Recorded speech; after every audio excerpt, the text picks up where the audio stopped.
My friends, the presidential inauguration that took place this week in Colombia was not merely a routine democratic transfer of power. It was the detonation of the first major front in a civilizational war that will rewrite the map of our continent. What has happened in the last few days defines, without any margin for error, the next 100 years of Latin America. And pay attention, because the mainstream media is treating this as just a simple electoral defeat for the left. But behind the scenes, in strategic intelligence circles, what we're witnessing is the activation of our hemispheric guillotine, a relentless blade forged by a new coalition of 19 countries that has begun to descend to cut off, once and for all, the logistical and financial head of the São Paulo Forum. And while the streets of Colombia were filled with celebration over the shift to the right, a somber mood prevailed in the corridors of power in Brazil.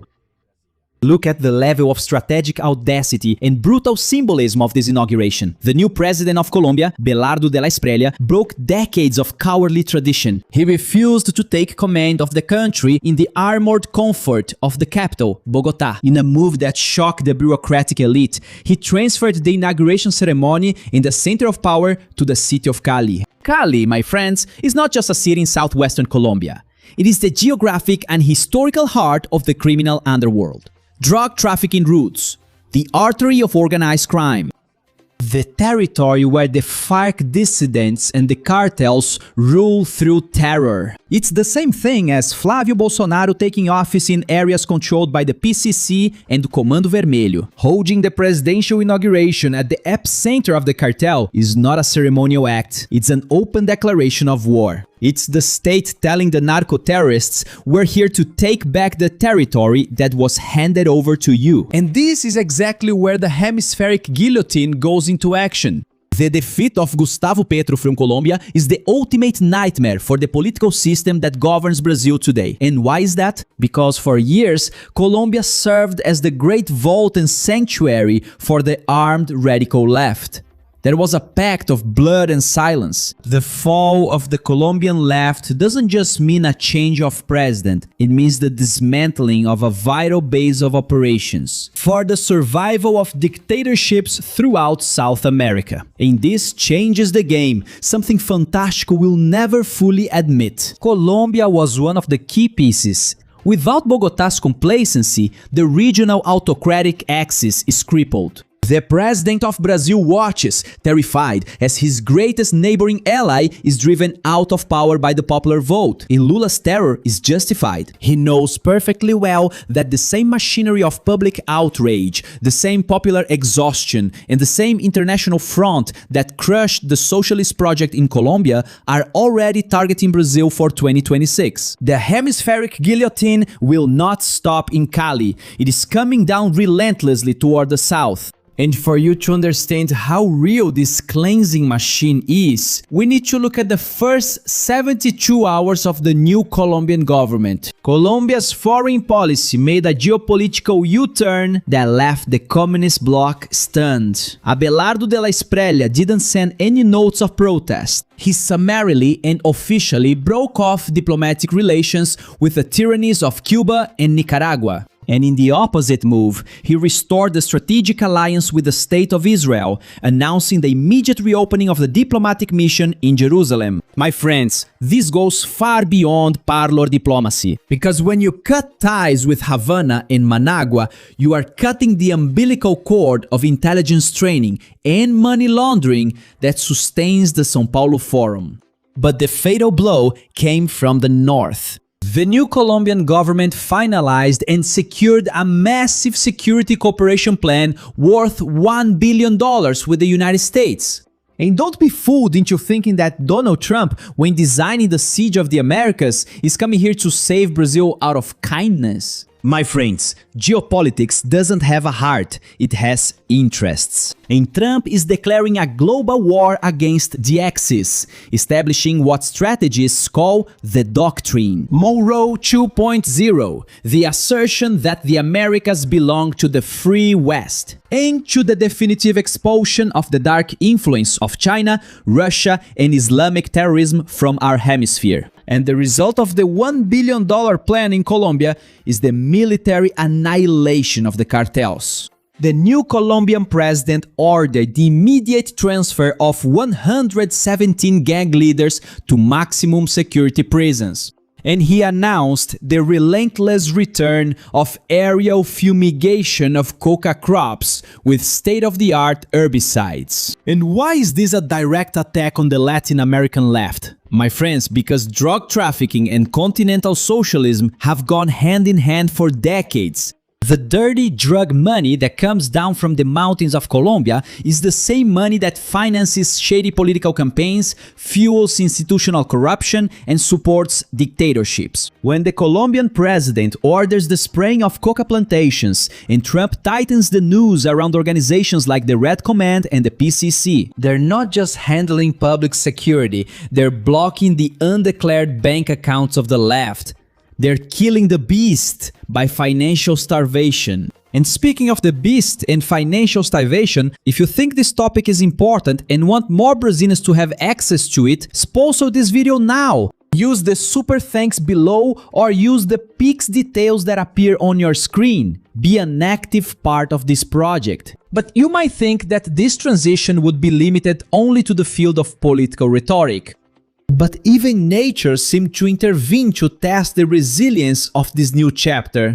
Just 3 days after taking office, Colombia was hit by a devastating 7.4 magnitude earthquake on the Richter scale, with the epicenter in the Chocó region, a national calamity.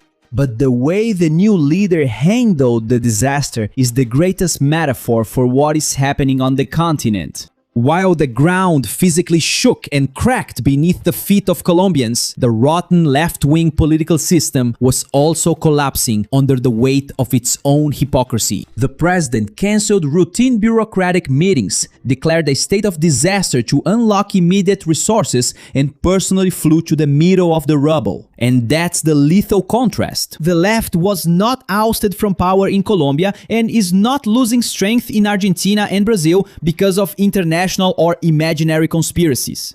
The left is losing at the polls because Dona Maria, out in the countryside of Brazil, and the lady who works from sunrise to sunset in Medellin feel the weight of socialist failure directly at the dinner table. The people have had enough. The worker goes to the supermarket today and realizes that, with the same amount of money as 2 years ago, he can't even fill a third of the cart. He pays abusive, extortionate taxes, disguised as social justice just to finance the world. The unsustainable cost of the state apparatus.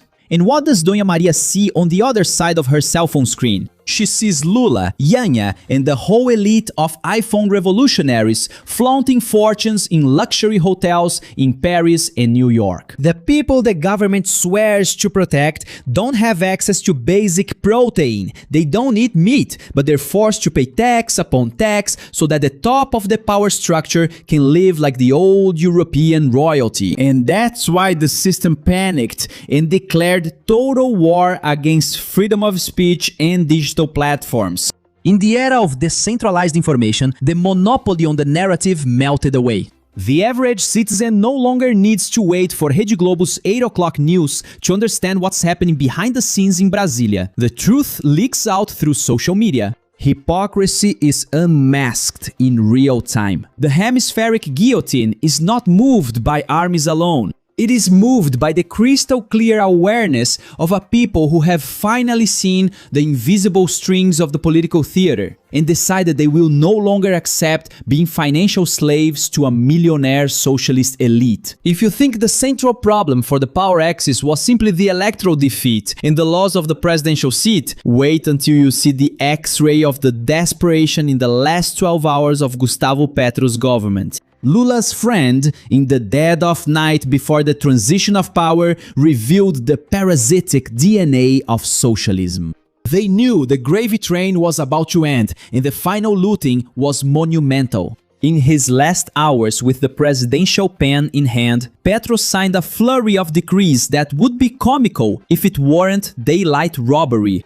He secured million-dollar security arrangements for his wife Verônica Alcocer and arranged emergency charter flights to send her to the safety of the Nicaraguan dictatorship. Yes, Nicaragua, the country without elections, where the dictator's friends live in luxury while the people go hungry. Petro didn't hesitate to close state contracts worth billions, including a bizarre 700 billion peso deal with the Ministry of Science.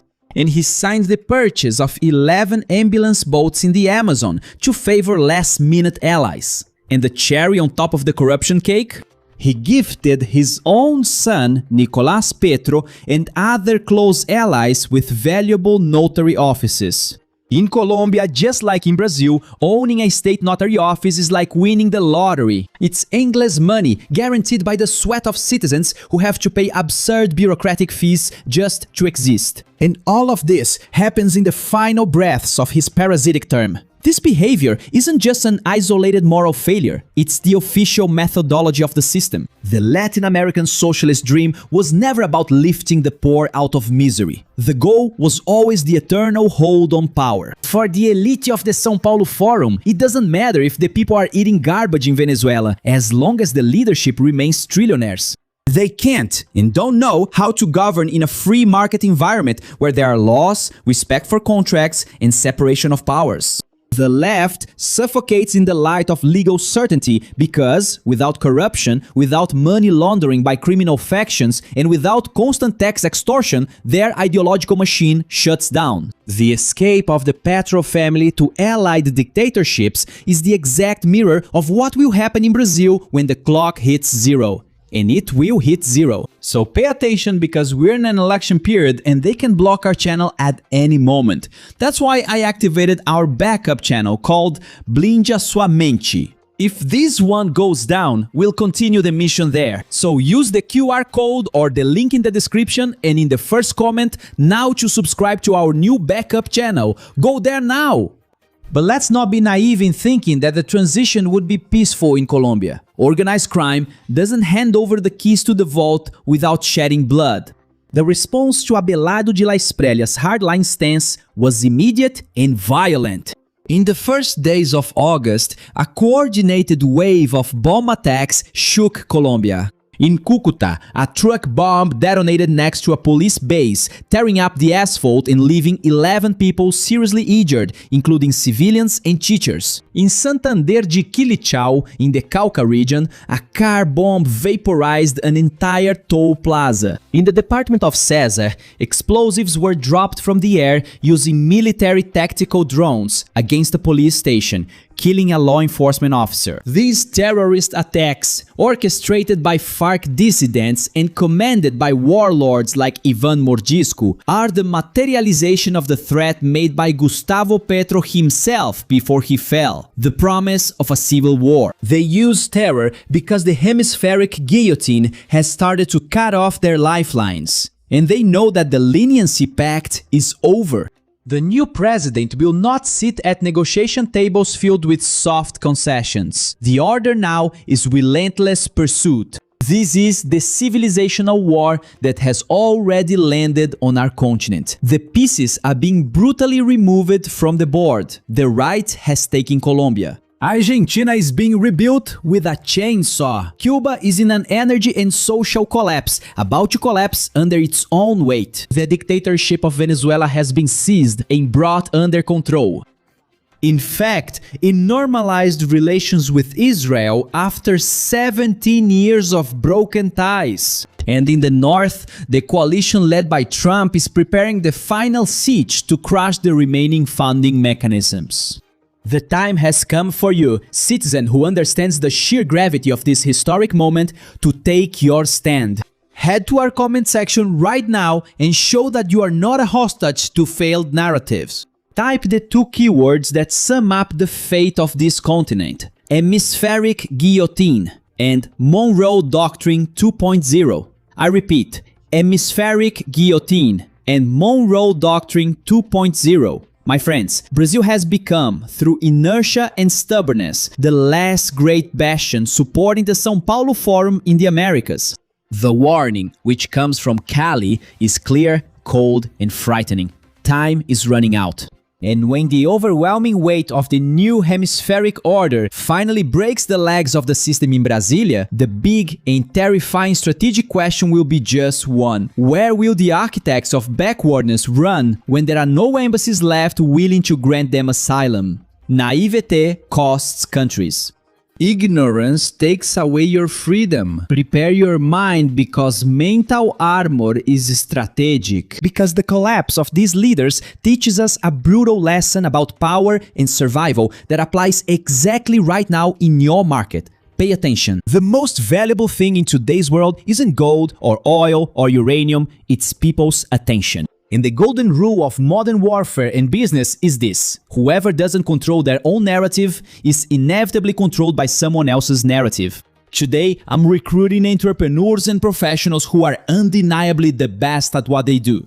Do you have a lead-level experience? You master your craft and have the best product in your hands. But you suffer from a deadly ailment: invisibility. While shallow competitors make money on social media simply because they learn to shout and make noise, you keep operating in the shadows, bleeding cash and being swallowed by the system. You urgently need to break out of the bubble. You need to stop being a passive target and start being recognized as the unquestionable authority in your field. And projecting that level of power is not by chance. It's military-grade communication engineering. It's the tactical application of this exact narrative protocol that allows me to surpass 50 million views every month on social media. And to equip you with this arsenal, next Sunday, August 16th, I will hold a fully in-person immersion locked in with me at my operations studio in Curitiba. The operation is relentless, my friends. It is limited to 10 seats and there are exactly 2 spots left. When the last one is taken, the steel door comes down for good. Want a reminder? On the screen, the secure link is in the description and in the first pinned comment. It's your chance to sit face to face with Shimon Oliveira and ask how I got here. To you, in your home, on your phone, on your TV, on your computer. How I broke through this bubble. My friends, I want to recommend a very interesting series to you, which premiered on streaming services in the last few weeks. The full recommendation will be on our channel, with tips on series and movies, where we bring a curated selection without culture war, without any whining. Yeah, you'll enjoy it with your family without worrying about it being a complete piece of crap. Because time is valuable and you pick a title. After 2 hours, you realize you wasted your time and your family ended up being indoctrinated. Link in the description, in the pinned comment and in the card. And a spy series from Israel called Fauda is going to premiere on Netflix. Very cool, the recommendation is on our channel, alright? Now subscribe to the channel, turn on the notification bell and leave a like on the video, because it takes work to make it. And if this video was important to you, sponsor it so it can reach more people. Use the information that appears here on your screen or the super thanks down below. Now, shield your mind. Yes, shield your mind! I'm Shimon Oliveira and I'll see you in the next video. See you then!